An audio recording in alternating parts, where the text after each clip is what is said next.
A major step towards peace in South Sudan. And if we end up fighting one another, why did we fight for our country? And that is the principle. So we have genuinely agreed, I believe, as we have been talking to our brothers on the other side, let us have peace. Let us recommit ourselves to peace. The South Sudan government and the opposition movement's alliance have vowed to recommit to a truce agreement. Both sides called Pope Francis's act of kissing the feet of the South Sudan leaders last April a great example of reconciliation and peace. The promise comes after a meeting with the community of Sant Egidio. Paolo Impiazzo is the Secretary General of the community of Sant Egidio. He joins us now from Rome. Thank you for joining us. Thank you for inviting me. What is the declaration and how did it come about?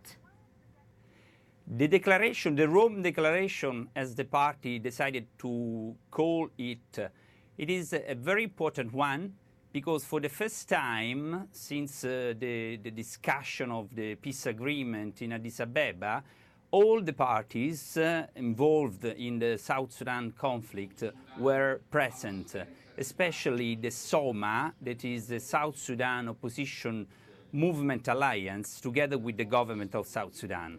And I think it's a very important declaration because the most important achievement they reached is to adhere to the cessation of hostilities signed in December 2017 to avoid any further confrontation, armed confrontation between the signatory and non-signatory, and to create a conducive environment for a political discussion on the root causes of the conflict. And we can also add that they reaffirm their will and their readiness to allow humanitarian organizations to reach across the country the civil population affected by the war and by the natural disasters. How has Sant Egidio intervened between the two sides? Was a long process. We started as soon as Pope Francis called for the spiritual retreat in the Vatican, and after his incredible gesture, kneeling and kissing the feet of the leader of South Sudan, we decided to help Pope Francis and the Church to be very important, bringing them to peace, to the peace.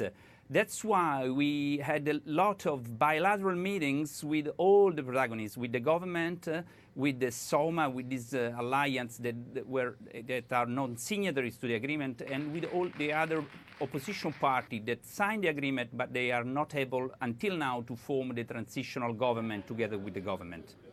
Pope Francis has expressed his desire to visit South Sudan this year, but there are security concerns. What needs to change in order to pave the way for a papal visit?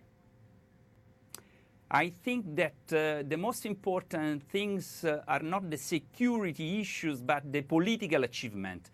I think that Pope Francis has expressed his will to, again, his will to go to visit South Sudan, but I think that we need political development, the formation of an inclusive government so that he can go and visit all the people of South Sudan.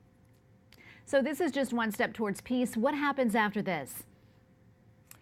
So in the declaration, we have already agreed to discuss the mechanism to permit to this SOMA group, to this non-signatories group, to be part of the monitoring and evaluating mechanism of the ceasefire. So the first step will be in 2 weeks to convene another meeting between the non-signatories, the government, and the IGAD, that is a regional body involved in the peace process, so that they can find a political solution to find a way in which these non-signatories could be part of this mechanism of monitoring and evaluation of the ceasefire. Paolo Impiazzo, Secretary General of the Community of Sant Egidio, thank you for joining us. Thank you very much for inviting me again.